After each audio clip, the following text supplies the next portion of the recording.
Aunque existen indicios de la celebración de procesiones y otros actos relacionados con la Semana Santa en Villaviciosa ya desde el siglo XVI, no están lo suficientemente documentados. Donde sí tenemos constancia fehaciente es desde mediados del siglo XVII, concretamente desde el año 1668. Este año se corresponde con el de la fundación de la Cofradía del Santo Nombre de Jesús Nazareno. Es fundada por dos frailes pertenecientes a la Orden de Predicadores de Santo Domingo, los padres Fray Luis de Llano y Fray Sebastián de Romero. Son quienes fundan la cofradía, destinada a promover el culto a Jesús en los misterios de su pasión. Hasta hace bien poco no había constancia real de la fecha de fundación. Se hacían estimaciones que se acercaban más o menos en el tiempo, pero no se lograba saber la fecha con exactitud. Hace unos años, y de manera casual, apareció el segundo de los libros de la cofradía, en el domicilio de unos particulares en el vecino concejo de Nava. Estas personas tuvieron a bien ponerse en contacto con el actual director del Archivo Histórico Diocesano, con don Agustín Evia Ballina, natural de una parroquia de aquí del concejo, quien al verlo pudo constatar que se trataba del segundo libro de la cofradía. Quien en su momento lo redactó se tomó la molestia de anotar el año de la fundación. Por eso sabemos que la cofradía fue fundada en 1668. En el siglo XVII se cree que el patrimonio era muy escaso y que probablemente estaría reducido a 2 o 3 imágenes con las que realizar alguna procesión.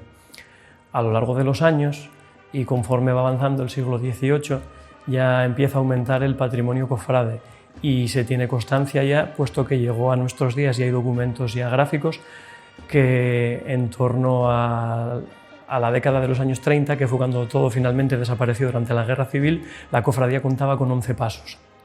Posteriormente, durante la década de los años 40 y primera parte de la década de los 50 del siglo pasado, la cofradía hace todo lo posible por recuperar el esplendor de antaño y comienza la adquisición de nuevos complejos escultóricos.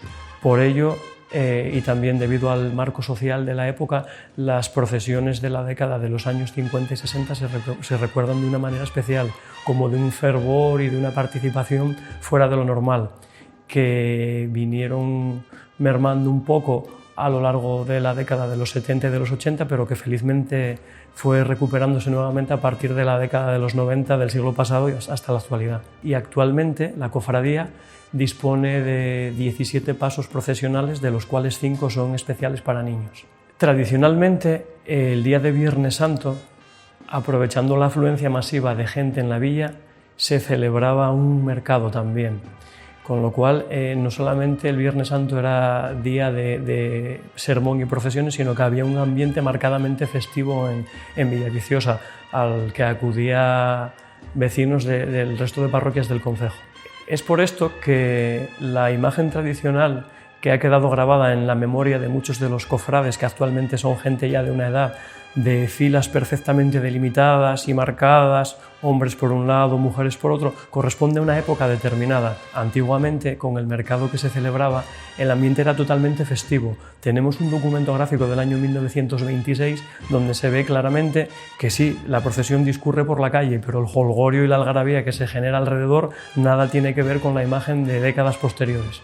La cofradía actualmente, y tras unas décadas en las que varias de las procesiones que se celebran actualmente habían desaparecido, celebra 7 procesiones a lo largo de la Semana Santa, desde el Domingo de Ramos hasta el Domingo de Pascua. Si bien la joya de la corona, por decirlo de alguna manera, son los 2 autos sacramentales que se celebran a lo largo de la semana. Uno el Miércoles Santo, el del Sermón del Encuentro, y el de la tarde del Viernes Santo, el Sermón del Desenclavo. Son actos que están documentados desde época antiquísima, concretamente el Sermón del Desenclavo, hay indicios de su celebración desde el año 1693 y que, aun yendo adaptándose a los cambios producidos en la sociedad, la cofradía ha sabido mantener la esencia del acto a celebrar. Ha variado apenas nada desde antaño. La cofradía forma parte de la villa. La cofradía y la villa son un mismo ente. Es algo va íntimamente unido. De hecho, aquí siempre se comentaba la anécdota de que cuando uno nacía, lo inscribían en el registro civil y en el momento del bautismo, que en aquella época solía hacerse a los pocos días del nacimiento, automáticamente se le inscribía uno en la cofradía. Hombre, pues el futuro que nos depara esperemos que sea prometedor y que toda esta cantera de chiquillos que tenemos y que están deseando que llegue la Semana Santa para salir en procesión, el día que se conviertan en adultos participen de la procesión, sigan participando como portadores de los pasos y a la vez hagan continuar la tradición trayendo a sus hijos, como llevamos haciendo generación tras generación.